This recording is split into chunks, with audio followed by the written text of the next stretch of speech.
संत मत धारा आपकी सेवा में प्रस्तुत।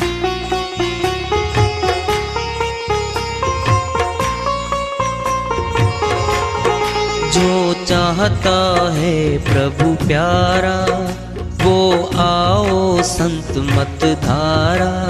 भक्ति भेद बता कर सारा वो कर दे भव के पारा। जो चाहता है प्रभु प्यारा वो आओ संत मत धारा। भक्ति भेद बता कर सारा वो कर दे भव के पारा। जो चाहता है प्रभु प्यारा।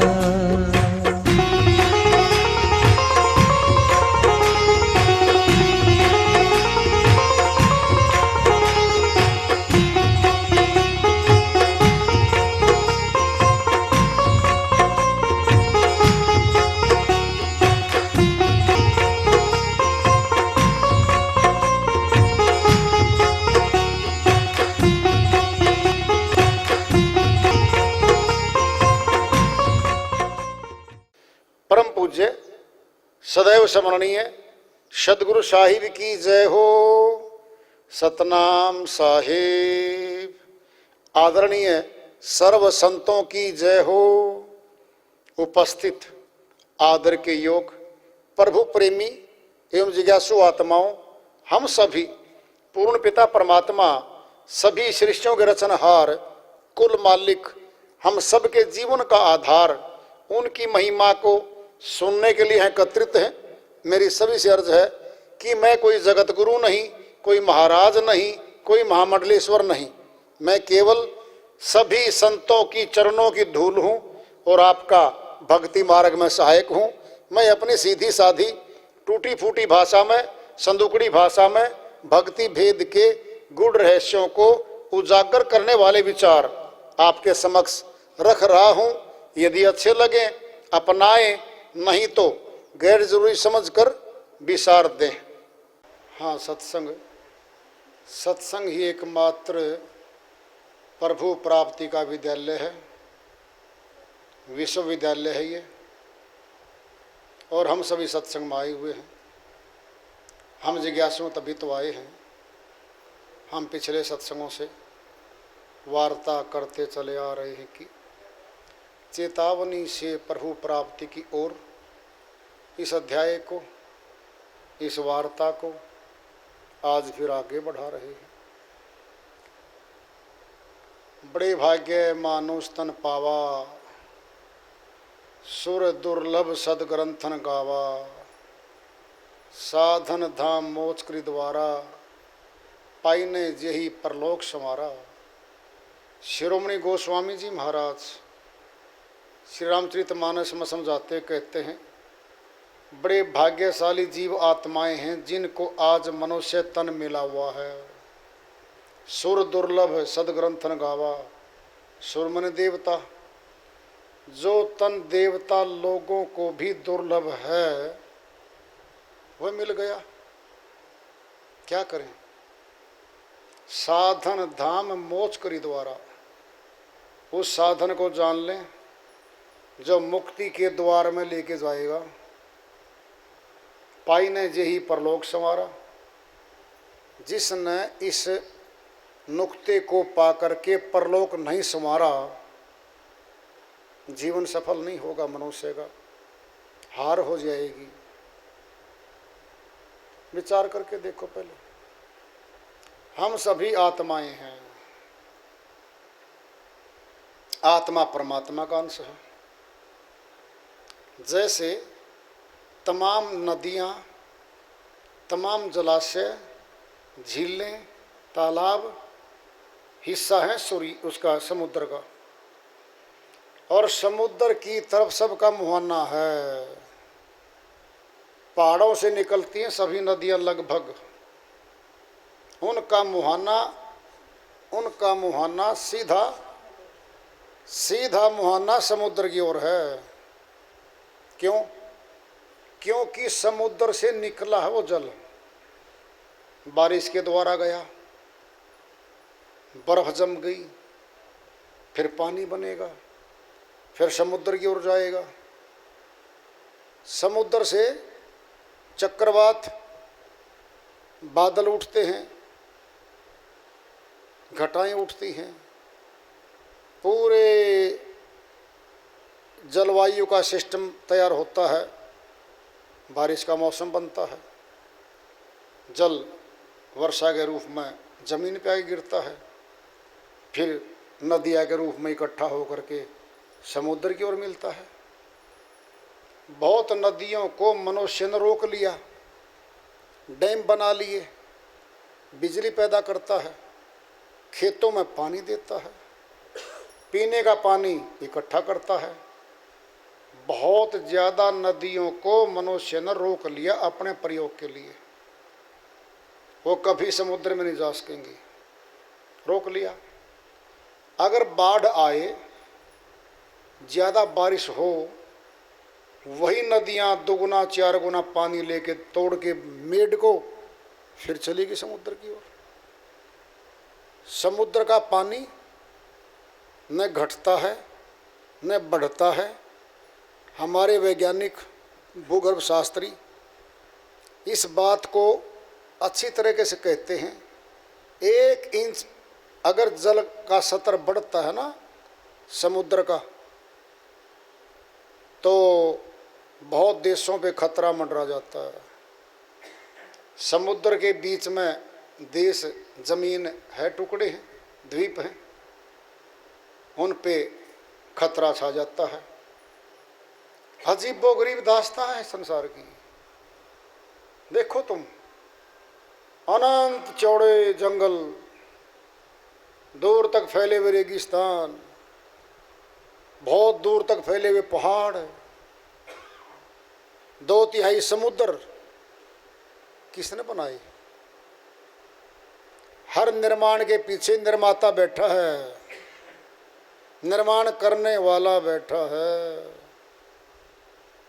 बिना बनाए कुछ नहीं बनता। यहाँ पे मनुष्य ने बनाया कुछ नहीं है, विकास किया है मनुष्य ने। पृथ्वी पर सारा सामान पहले से पड़ा मिला मनुष्य को, तो खोज करी है इसने, तो लोहा निकाल लिया, चांदी निकाल ली, कोयला निकाल लिया, सभी धातुएं निकाल ली और अपने प्रयोग के लिए नौकीले हथियार बनाए। किसान योग्य जमीन तैयार करके लकड़ियों से हल बनाए, पशुओं को पकड़ा, अपने प्रयोग में लेके आया, बैलों से खेती शुरू कर दी, घोड़ों को पकड़ लिया, अपने काम लिया, ऊँट फिर रहे थे जंगलों में, पकड़ के लेके आया। जो जो मनुष्य काम आता था, पशु सबको ले आया।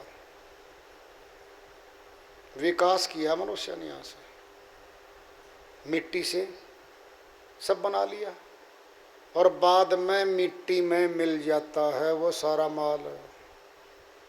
अब ले लो तुम, हमारा तन 5 तत्वों से बना है। ये आकाश, वायु, अग्नि, जल, पृथ्वी, इनसे बना है। इनसे बना है तो 5 तत्व इसी में बैठे हैं भाई। जब 5 तत्व जिस्म में बैठे हैं, शरीर में बैठे हैं, तो फिर उनके द्वारा जो रचना रची गई है उसी को मांग रहे हैं वो, उसी को मांग रहे हैं वो। तत्व मिट्टी है, भोजन भी तत्व मिट्टी से निकलता है। सब्जियां, फल, अनाज हम खाते हैं तो उसी से मिलता है, तो उसी की जरूरत पड़ेगी अंदर।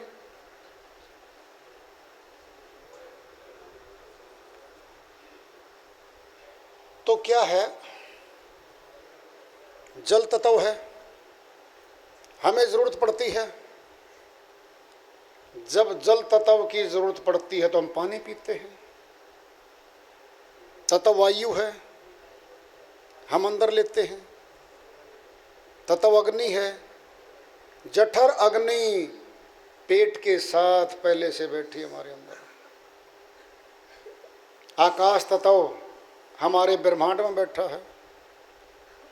पांचों तत्वों की हमें जरूरत है और पांचों तत्व मिलके मनुष्य के तन का निर्माण करते हैं। अब जब मनुष्य तन के अंदर शब्द की शक्ति, आत्मा शब्द का अंश सुरती बैठाई, ये चेतन हो गई। कैसे? जैसे मिट्टी का एक पुतला बनाया, फूंक मार दी प्राणों की, प्राणों की फूंक मार दी, प्राणों की फूंक, जीता जागता पुतला नजर आ रहा है। और जब फूंक निकल जाएगी, इसकी प्राणों की शक्ति निकल जाएगी, प्राणहीन हो जाएगा। क्या है ये? मनुष्य का तन सबसे ऊंचा क्राउन ऑफ द क्रिएशन कहा इस तन को, सृष्टि का बेताज बादशाह कहा इस तन को। पृथ्वी पर मौजूद खूंखार जानवर शेर आदि मनुष्य ने अपनी बुद्धि से, अपनी शक्ति से, हथियारों से अपने अधीन कर रखे, पिंजरों में रोक रखे मनुष्य ने। शक्तिशाली तो कुत्ता भी है कि खाली हाथ हो ना आदमी, हथियार ना हो, कुत्ता नहीं छोड़े इंसान को। तो कुछ भी शक्ति नहीं है मनुष्य के पास, फिजिकल पावर बहुत कमजोर है ये तो। लेकिन बुद्धि से हथियार बना के, औजार लिया के, हाथी जैसे जानवर को अधीन करके उसके सवारी करता है। ये बना दिया छोटा सा भगवान। मनुष्य तन इस पृथ्वी पर छोटा सा भगवान है, जब तक नहीं मरता। लेकिन इसकी भी समय सीमा है, इसकी भी मौत होगी। जब मौत हो जाएगी, मुर्दा कहलाएगा। मिट्टी में दफना दो, मुस्लिम ईसाई में तो, सनातन में भाई लकड़ियों में दाह संस्कार कर दो। बस इतनी कहानी थी क्या हमारी।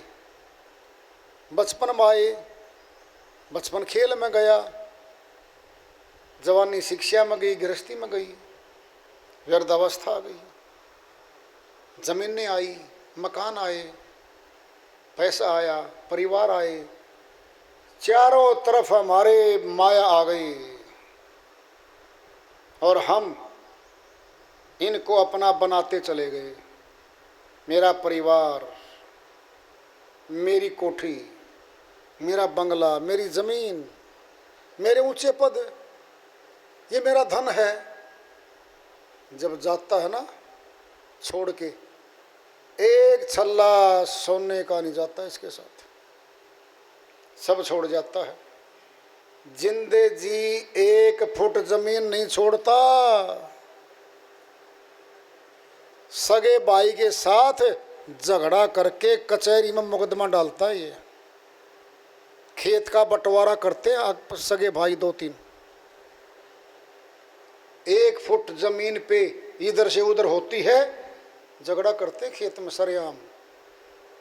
प्लॉट हैं गांव में, शहर में, जब बंटवारा करते हैं ना, अच्छी अच्छी मैं ले लूं, महंगी महंगी मैं ले लूं, फ्रंट की मैं ले लूं, झगड़ा, सारी संपत्ति छोड़ जाता है मौत पे। अब तो किसके साथ झगड़ा करेगा?